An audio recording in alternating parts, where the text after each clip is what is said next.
Hi guys, welcome back to the channel. So I did a story about a volleyball team who didn't show up to compete in a match against a team that had a trans-identifying male. It's believed that the biological sex of this person was concealed, but it came out that this person is in fact male. So we had girls who were playing against this team where people were unaware that this particular team had a male player. So San Jose State is the team that has a transgender player, Blaire Fleming.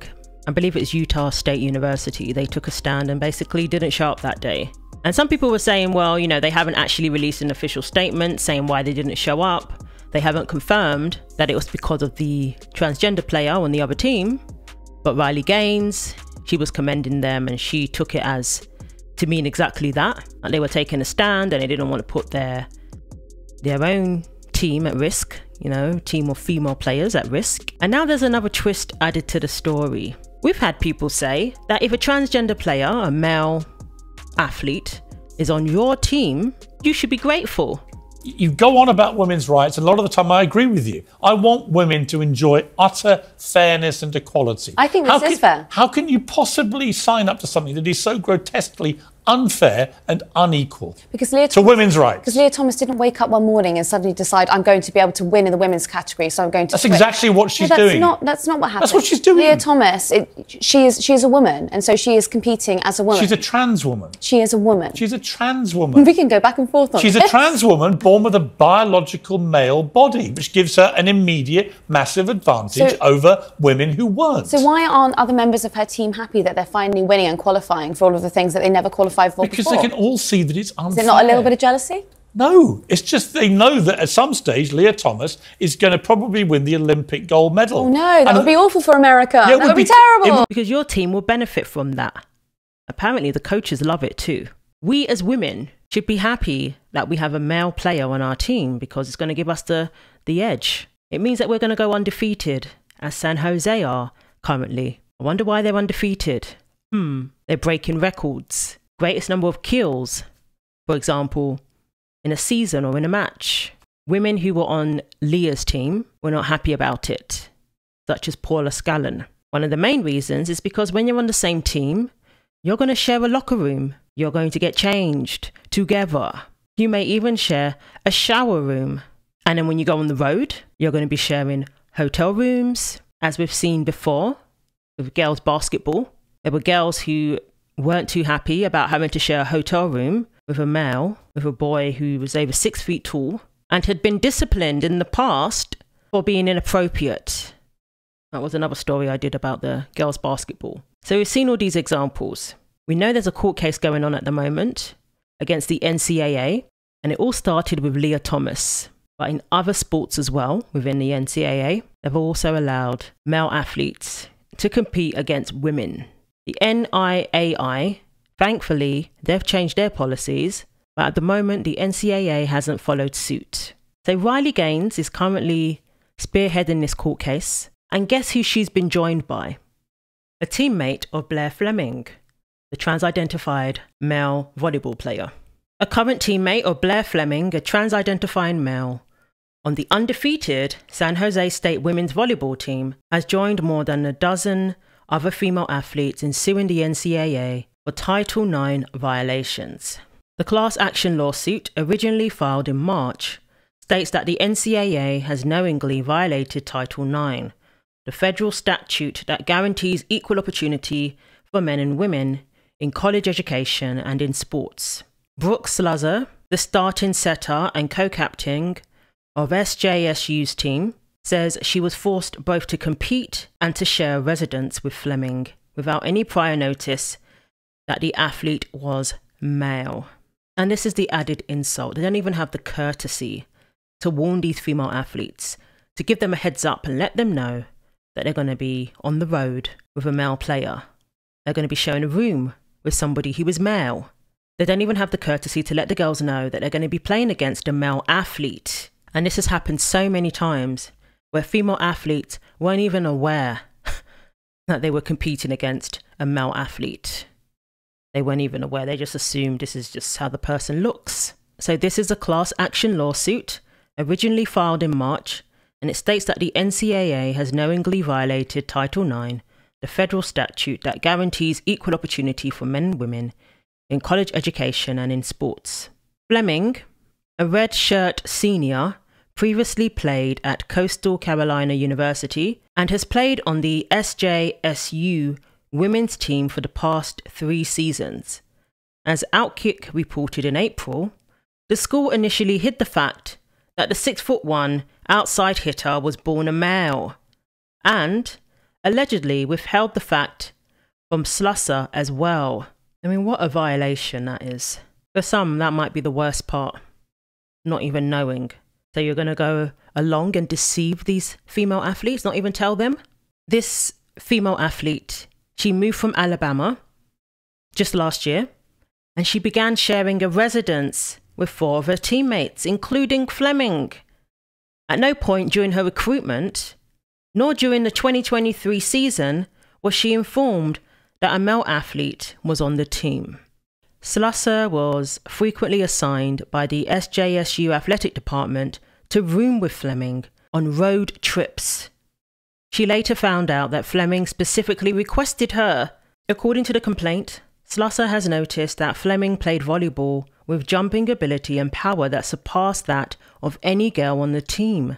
But it wasn't until she overheard a conversation among students who called Fleming a guy that she realized why that was. So the SJSU Spartans have experienced a historic year, starting the season with a program best 8-0 record and dropping only 4 sets out of the 28 that they've played all year.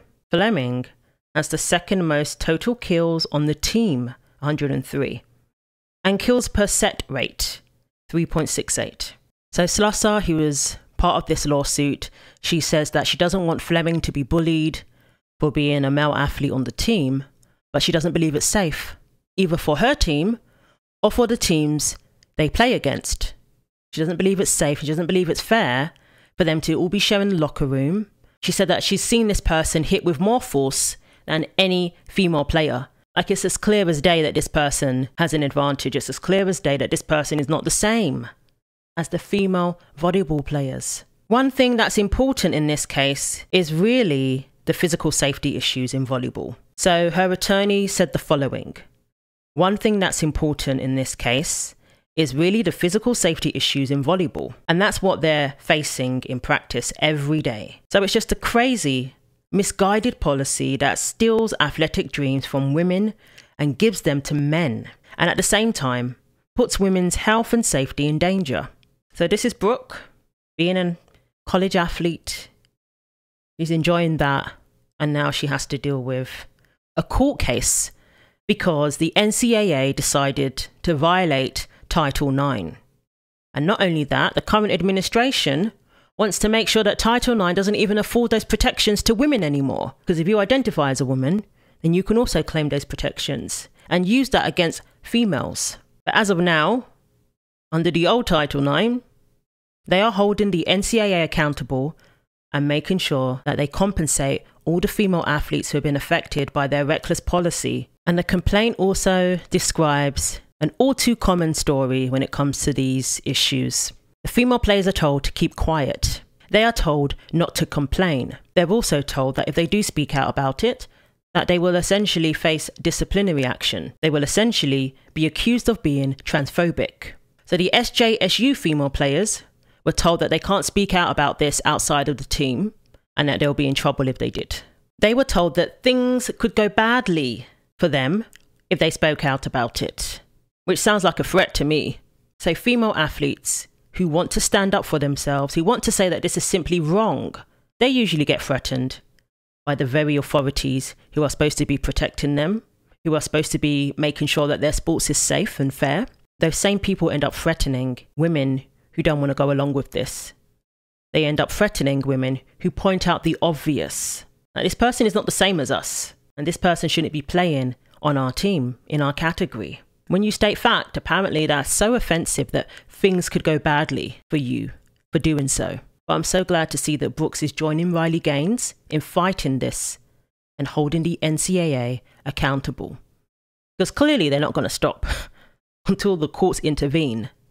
They're going to continue to allow this. They're going to continue to allow collegiate sports to be destroyed in the female category.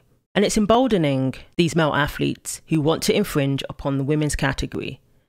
So much so that Leah Thomas ended up trying to compete at the Paris Olympics. It's not going to stop. It's going to affect sports at a higher level if we don't put a stop to it now. Nobody should be denied the opportunities that sports affords them, the benefits that sports affords people. But be in the right category. Don't cheat, don't put other people's safety at risk, and don't talk about including trans-identifying males while being perfectly happy to exclude females. That's hypocrisy at its finest. It really is. And apparently, Blaire was described as the most impressive athlete on the floor tonight. Yeah, I wonder why.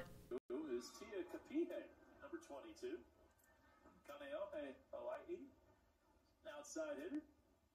She'll serve here. Main San Jose State make a decision on it. Fleming, I thought that just went into the net. Apparently it was hit back by Santa Clara. A good goal. Blaire Fleming, ladies and gentlemen, might be the most impressive athlete on the floor tonight.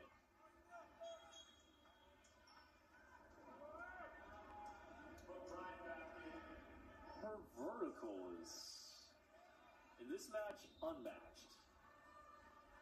He's disgusting for promoting this. Women's net, 7 inches 4. Men's net, 7 inches 11. Mediocre boys that compete against women to make them feel better. Just give the boys a trophy, send them away, and that leaves a spot on the roster for a real female that will get opportunities she worked all her life to experience. Disgusting. Sounds like another guy afraid to lose his job. Ridiculous. I hope nobody gets hurt. God forbid he kills it and a young girl gets hit in the face or head. They do it to inoculate themselves against the awareness of how unfair it all is. I watched the beginning of the match to hear how they would handle it. They mentioned the cancelled match, but of course, no other details. If this is from ESPN+, it was a SCV volleyball announcer. Surely they are aware of Blaire's biological identity and playing dumb. According to Slusser, concerns about potential concussions from being hit by a Fleming spike are regularly discussed among her teammates. And they aren't the only ones. So Southern Utah were the ones who cancelled their match against San Jose because they didn't want to play against a team that has a trans-identifying male. And that sends a clear message.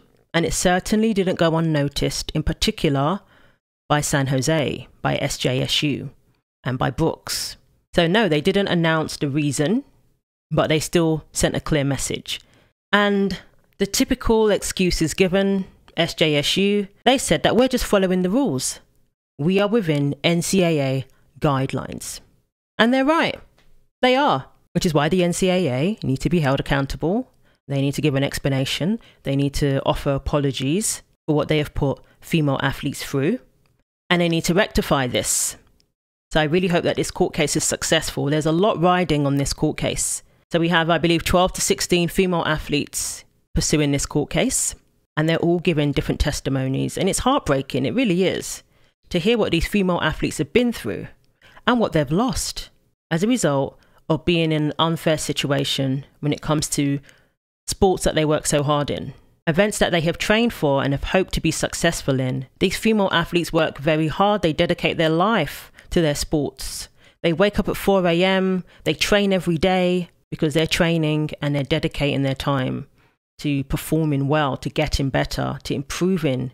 And then someone comes along who is mediocre for the most part, who couldn't hack it while competing against other male athletes. The NCAA have allowed this. So speaking of Brooks and why she's joining this lawsuit, the lawyer said, she really views the NCAA transgender eligibility policies as an impediment to women's achievement in sport and as an insurmountable obstacle that closes the door of athletic opportunity to many women. The reason for that is that there are just inherent physical differences between men and women. And those physical differences ought to be a cause for celebration. But by allowing men to have greatly increased athletic opportunities and athletic potential based solely on biology, it prevents women from winning titles celebrating and being acclaimed for their own unique physical abilities. So the Independent Council on Women's Sports, ICONS, they're backing these female athletes. They're providing financial support to allow this court case to be pursued. And this is what is necessary. This is what we're going to have to do to save women's sports. Like the lawyer said, it's allowing mediocre men, well, he didn't say that, but he's saying that it's allowing men to get ahead in the women's category based solely on their biology, not on them being anything more than mediocre. So yes, this is a very important case, and I commend all the young female athletes who are involved in this and people who are supporting them. I think it's very brave of them to take on the NCAA. It's a big, sporting body. So thanks for watching. Let me know what you think. Like, comment and subscribe. Take care of yourselves, and God willing, I will see you in the next video.